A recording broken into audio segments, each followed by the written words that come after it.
Bonjour la famille. Bon, aujourd'hui, j'ai un petit entretien avec le père Jérémie et j'ai voulu le partager avec vous.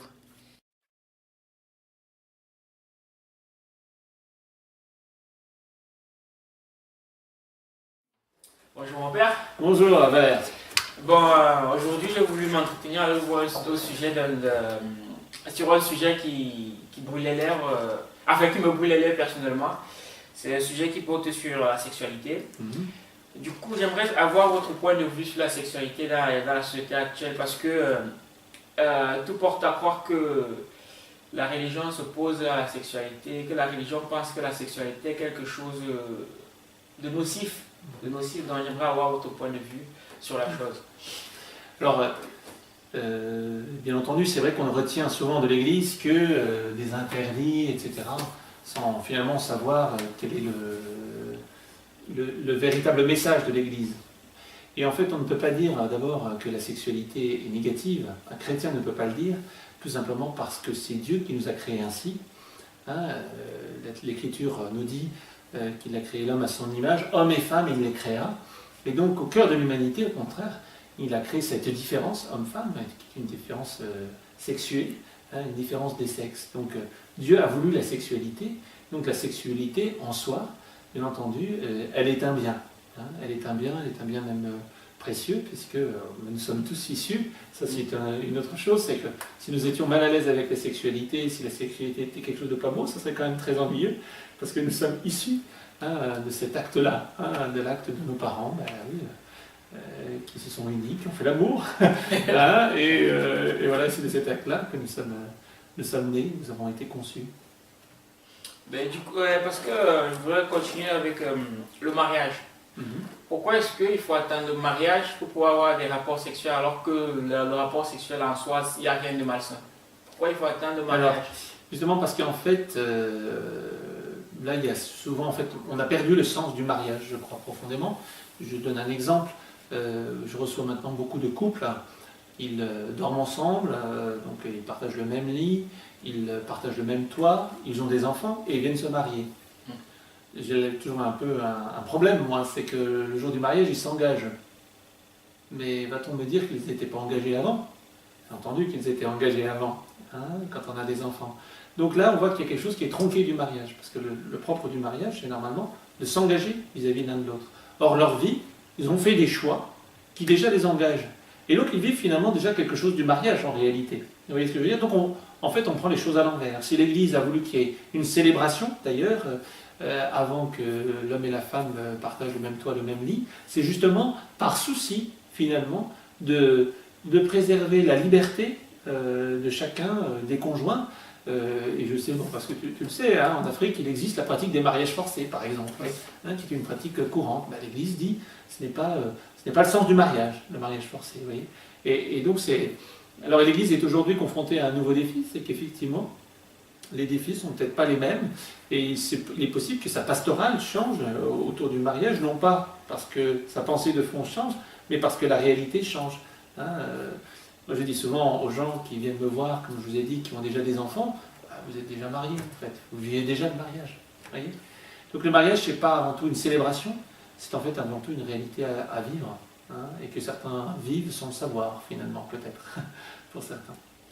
Et du coup, parce que l'argument que beaucoup de gens avancent, c'est que on ne peut pas, comment dire, acheter un produit sans l'avoir goûté, sans avoir testé son efficacité, quoi. Du coup, très souvent, les gens avancent cet argument pour dire que, bon, au moins, si j'ai des rapports sexuels avec cette personne, ou ce garçon ou cette fille, au moins je sais déjà ce qu'il en est, si elle me convient ou pas, pour éviter une désillusion à venir. Donc à ça... Oui, moi j'appelle ça le contrôle technique avant l'achat. Ouais, voilà.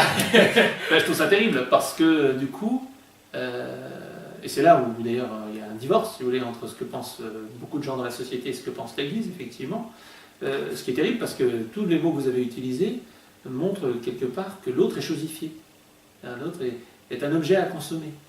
Et l'autre n'est pas un objet à se consommer, c'est quelqu'un, c'est une personne. Et ça, c'est tout autre chose. Et justement, si la sexualité n'est vécue que, le rapport sexuel avec l'autre n'est vécu que comme un objet à consommer, c'est terrible, parce que ça, c'est pas de l'amour. On ne pourra pas dire qu'ils ont fait l'amour, ce n'est pas vrai. qui auront pris du plaisir ensemble, nous aurons peut-être aimé prendre ce plaisir, mais n'auront pas aimé la personne, puisque la personne n'aura été que un produit pour me faire du plaisir, à la rigueur, comme je peux utiliser certains produits pour me faire plaisir, comme on mange une pomme pour se faire plaisir, ou une glace pour se faire plaisir, et tant mieux si elle est meilleure, quoi. Mais la personne, elle, n'est pas un objet. Et quand elle est prise un objet, on passe à côté de quelque chose de bien plus magnifique, qui est que, comme dit d'ailleurs une expression, la relation sexuelle, c'est pas une relation d'abord simplement des sexes, c'est une relation des personnes. Et ça, c'est beaucoup plus fort. Hein. Et on ne peut pas rester indemne d'un acte sexuel, parce que quand l'autre me touche, il touche ma personne. Il ne peut pas toucher simplement mon corps. Mon corps, c'est moi. Hein. C'est pas une chose, mon corps. Mais on ne peut pas nier le fait que le rapport sexuel, c'est très important dans la vie d'un couple. Si tout à fait, ça, je ne dis pas le contraire. Voilà, et imaginons qu'ils se mettent ensemble, sauf que, imaginons qu'ils ont fait vœu de chasteté depuis le départ, et puis maintenant, ils sont mariés et tout. Quand il faut passer à l'acte, l'un ou l'autre découvre qu'il y a un qui est frigide, ou... Bref, c'est la désillusion, quoi. Du coup... Après, il y a une question, bon, aimer l'autre, c'est s'engager dans son aventure de sa vie, de son existence, dont on ne sait pas tout, dont on ne saura jamais tout. Il y a des choses qu'on découvre forcément au fur et à mesure. Donc c'est déjà une première chose, aimer l'autre, c'est s'engager dans cette aventure. Mais alors, de toute façon, il y a en plus une réponse très claire pour l'Église là-dessus, c'est qu'il n'y a de mariage que s'il y a pu avoir acte sexuel. C'est-à-dire, un mariage qui ne se serait pas suivi d'un acte sexuel n'est pas pleinement consommé, et donc il ne peut être cassé, si vous voulez. C'est-à-dire que l'union charnelle fait partie du mariage. Il ne suffit pas de se dire oui, il faut encore s'unir charnellement. Ça, c'est le premier point. Le deuxième point, c'est que ce que je pense, c'est que quelqu'un qui est frigide ou impuissant, il le sait. On n'a pas besoin d'avoir eu des rapports sexuels avant le mariage pour le savoir. Donc là, il y a une question aussi d'honnêteté et de franchise vis-à-vis de mon futur conjoint. Et c'est là aussi, il y a une autre fait, c'est que si je cache quelque chose que l'autre est en droit de savoir, je le dissimule volontairement, bien entendu, ben le mariage n'existe pas. Hein. Donc l'Église, là-dessus, elle a quelque chose de très clair, en fait. Hein. Si j'ai été trompé avant même qu'on se dise oui, hein, et que l'autre m'a caché, par exemple, que je ne pouvais pas avoir de rapport sexuel, alors qu'il le savait qu'il ne pouvait pas avoir de rapport sexuel, seulement dans cette mesure-là, eh bien le mariage, il n'existe pas. Hein. Il n'y a pas eu de mariage, parce que l'autre était en droit de le savoir. Vous voyez ? Donc il n'y a pas de difficulté réelle là-dessus, hein, en fait. D'accord. C'est là où on voit qu'il y a une cohérence de l'Église qui sait bien que ce qui fait la caractéristique du mariage par rapport à tout autre lien d'amitié, c'est justement l'acte sexuel qui est la caractéristique du mariage. On peut aimer plein de femmes, je veux dire, mais celle avec laquelle on a un rapport, c'est celle avec laquelle on se marie. C'est tellement vrai d'ailleurs dans certaines civilisations qu'un garçon qui couchait avec une fille, même en dehors de tout engagement, ben, dans certaines civilisations, il doit se marier. Il doit la prendre pour épouse. Il n'a pas d'autre choix parce qu'il s'est engagé.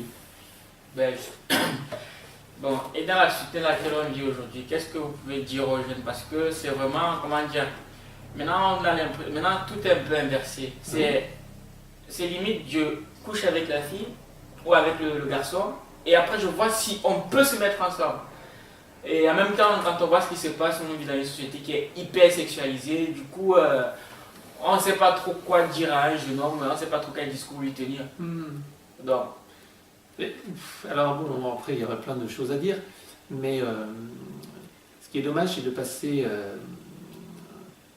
à côté de la beauté de la sexualité. Moi je crois qu'en fait la sexualité qu'on propose aujourd'hui dans la société est en fait une sexualité au rabais, justement. On consomme alors qu'il ne s'agit pas de consommer, il s'agit de se rencontrer, il s'agit de s'aimer, il s'agit de manifester son amour. Et c'est ça en fait le vrai sens de la sexualité. Et le signe que la sexualité engage, c'est qu'en fait elle est porteuse de fécondité. Donc forcément quand je pose l'acte avec quelqu'un, je le sais ça. Même si je prends un préservatif, même si je prends une contraception, c'est bien parce que je sais que la sexualité est porteuse de la fécondité. Hein. Elle est porteuse de la vie. Et c'est drôle d'ailleurs, parce qu'on dit « oui, l'Église n'aime pas la sexualité ». C'est pas vrai. Parce qu'au contraire, l'Église veut qu'on vive la sexualité dans toute sa dimension. Or, quand les gens refusent finalement la fécondité, ils refusent une dimension de la sexualité. Ils n'aiment pas la sexualité. Finalement, ils lui reprochent d'être féconds. Ils ne veulent que le plaisir. Alors que nous croyons que Dieu, s'il a mis du plaisir là, c'est pas simplement pour nous faire plaisir, si je puis dire, mais c'est parce qu'il y a l'enjeu de la vie, parce qu'il y a la beauté de la vie. Hein, et c'est beau d'associer finalement vie et plaisir. Hein, de dire que fécondité, don de la vie, avec l'intensité du plaisir, c'est quelque chose d'extraordinaire, en réalité. Bon. Là, vous avez donné j'imagine que vous avez donné une argumentation de prêtre, on va dire. Et maintenant, si vous devez prendre la position d'un père ou d'un grand frère qui s'adresse à son petit frère ou à son enfant, qu'est-ce que vous diriez? Alors tu dis que j'ai pris la position d'un prêtre. Oui et non.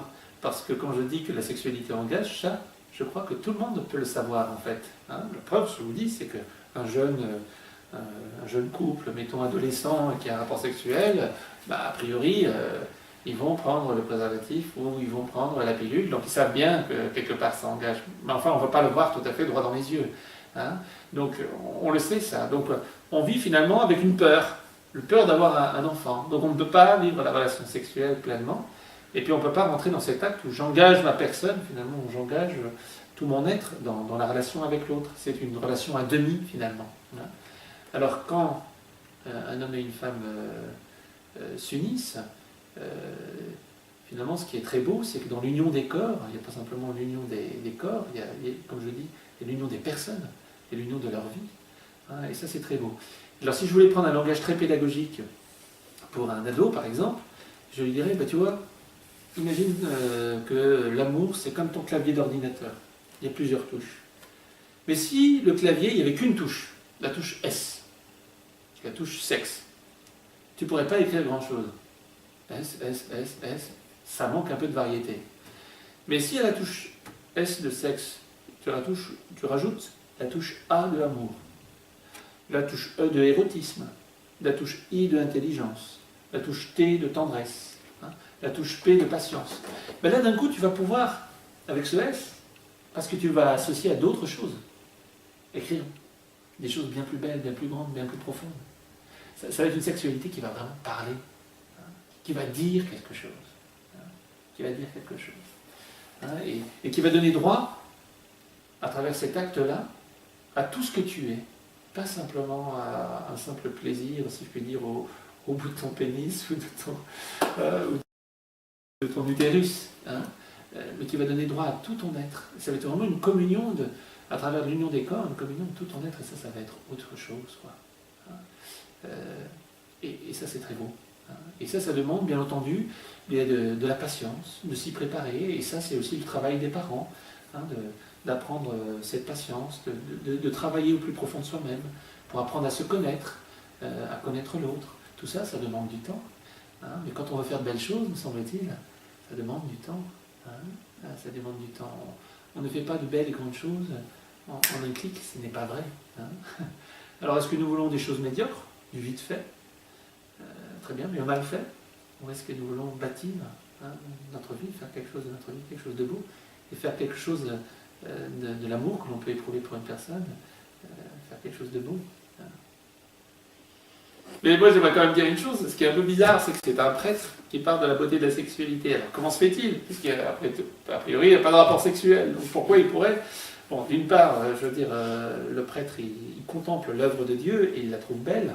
Il la contemple notamment à l'occasion des mariages qu'il peut préparer, des couples qu'il peut rencontrer, même indépendamment du mariage, puisque parfois il rencontre des couples mariés. Et l'autre chose, c'est que tout homme, tout être humain, et donc le prêtre ne fait pas exception, a une sexualité quand même. C'est-à-dire qu'il doit apprendre, s'il veut vivre sa sexualité de manière épanouie, puisqu'il a une sexualité à vivre, puisque il en a une. Alors il va la vivre dans la chasteté, dans ce qu'on appellerait aujourd'hui la continence, donc sans avoir de rapport sexuel en quoi que ce soit. Mais pour ça, il faut qu'il comprenne le sens du choix qu'il fait. Il faut qu'il se connaisse bien dans son corps, dans son cœur, dans son corps. C'est par exemple quelqu'un qui a une sorte de soif effrénée de sexe, c'est quelqu'un qui n'est pas bien dans sa peau. Nos pulsions, quand nous ne sommes pas bien, nos pulsions tendent à nous envahir, les fantasmes tendent à nous envahir. Et donc ce n'est pas en satisfaisant toutes ces pulsions qu'il va aller mieux. C'est pas vrai. J'ai envie de dire, c'est comme une tétine. Parfois je dis ça, je le prends cette comme une tétine, c'est-à-dire ça calme ta faim, mais ça ne te nourrit pas. Et donc c'est ça un peu. Finalement, il y a une sexualité, ok, ça te calme dans ta pulsion, mais ça ne te nourrit pas en profondeur, ça ne nourrit pas ta vie, en fait, ça ne nourrit pas ton cœur. Donc ça ne t'aide pas à être heureux, en fait. Ça te donne beaucoup de plaisir, peut-être. Et tu vas peut-être aller dans des trucs de plus en plus extraordinaire, dans une sorte de performance, pour avoir un plaisir toujours plus intense ou aller plus loin dans tes fantasmes, mais ça te rendra pas plus heureux, au contraire.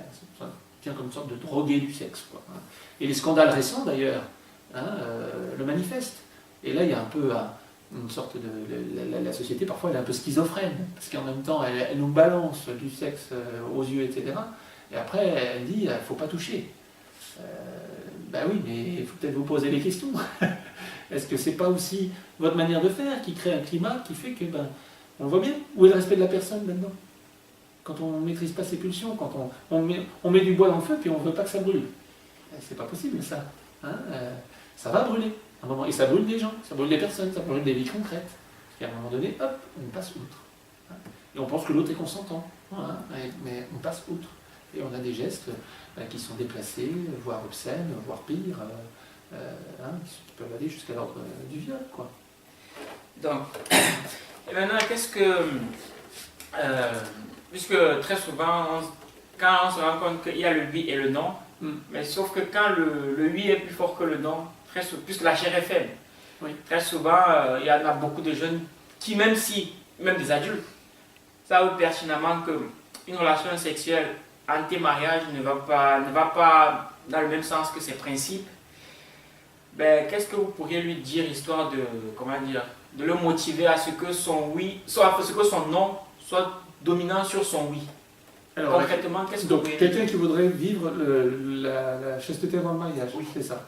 Et bien entendu, il va être confronté à deux problèmes. D'abord, la maîtrise de sa propre forcément sexualité, qui est forcément, je dirais, un combat dans lequel presque tous les hommes ou toutes les femmes passent, hein, c'est-à-dire à devenir maître de ses pulsions. Et bien entendu, il y a des chutes. J'ai envie de dire, c'est comme quand on apprend à marcher, il y a des chutes. Donc, il ne faut pas déjà se culpabiliser trop des chutes. Hein. Je chute, il faut que j'en prenne conscience. Donc, il ne faut pas que je reste par terre, il faut que je me relève.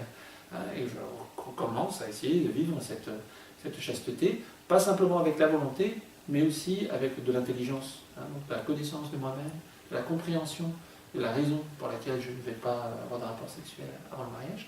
Et puis après, il y a une autre difficulté, ça c'est vrai, mais qui n'est pas simple, qui est que, effectivement, un certain nombre de... Enfin, par exemple, je ne sais pas, toi, tu vas rencontrer des jeunes filles, et puis elles vont te dire, mais enfin, pourquoi on s'aime, pourquoi pas avoir de rapport sexuel? D'ailleurs, ok, t'es prêt à... Alors, j'aurais presque envie de dire, et puis lui, je suis prêt à parier avec moi. Voilà, tu vas voir, c'est ta réponse. Alors donc, est-ce que c'est moi qui t'aime pas, ou est-ce que c'est toi qui m'aimes pas? C'est ça la question. Et qu'est-ce que tu veux dire par amour, hein, un petit peu.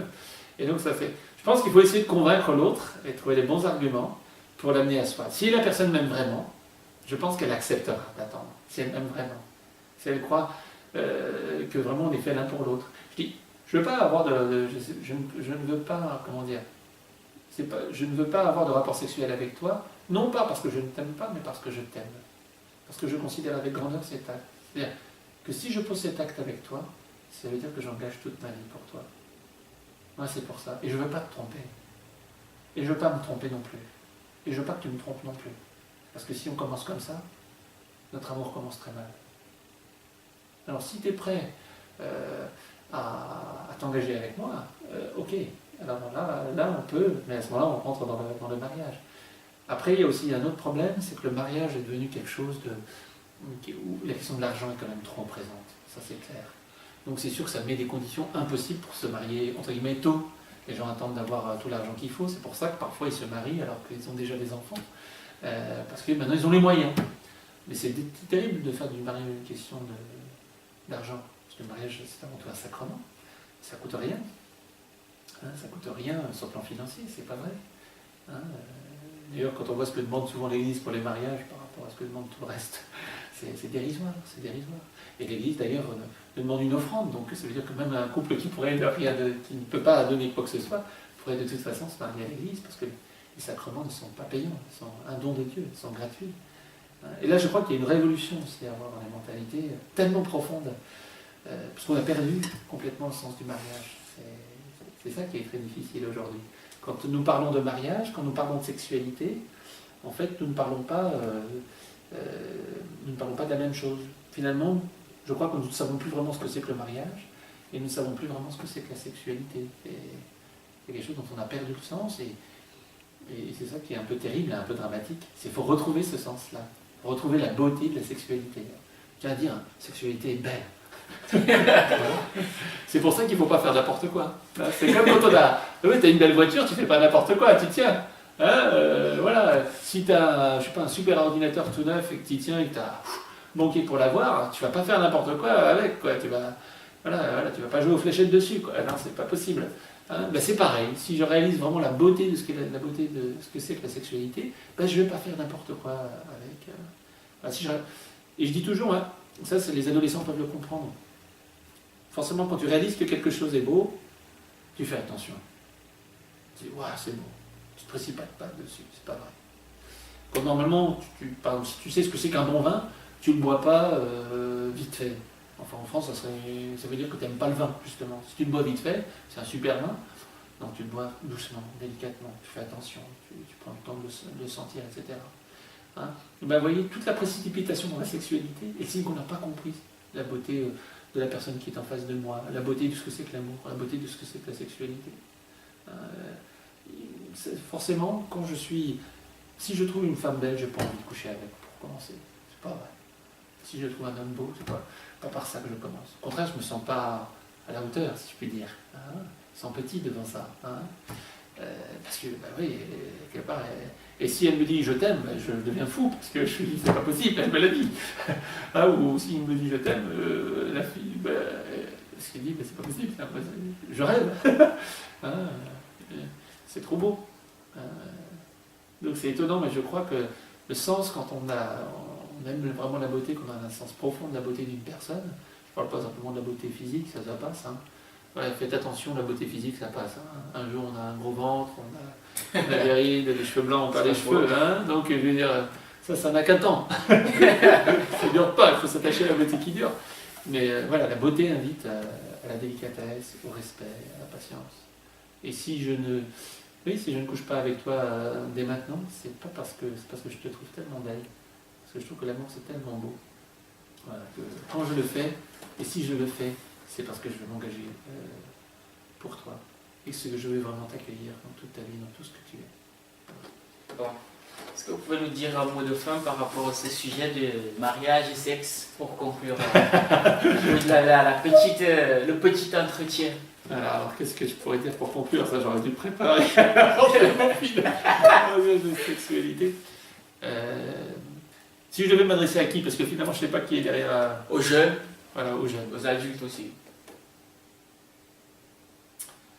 Ouais. Je vais dire en fait un truc un peu trash, mais qui m'est arrivé de dire à un adolescent une fois, qui avait eu une réflexion que j'avais trouvée fort désagréable. Je me dis, avoir des rapports sexuels, c'est très facile. Notamment les garçons, c'est pas ça être un homme. Avoir un rapport sexuel, c'est très facile. Les chiens et les chats le font. Mais nous, on n'est pas des chiens et des chats. On est des hommes, on est des êtres humains. Et être adulte, être mûr, c'est être capable justement de cette délicatesse, de cette tendresse, de cette patience. C'est être capable d'engager sa vie. Ça demande du courage. C'est ça le courage. D'engager sa vie en posant cet acte justement avec une femme, avec un garçon. Ça c'est du courage. Ça, c'est faire preuve de grandeur, de maturité. Et être capable d'être maître de soi, justement. Oui, j'ai des pulsions, mais je ne les satisfais pas. Ça aussi, c'est faire preuve de maturité, de grandeur. Et vous êtes appelé à cette maturité-là, vous êtes appelé à cette grandeur-là, vous êtes appelé à cette beauté-là. Et c'est ça qui est le plus sûr chemin vers le bonheur dans votre vie et dans votre désir d'aimer et d'être aimé. Bon, la famille, c'était le Pichamo et le Père Jérémy sur le thème le sexe et le mariage. Ciao, ciao.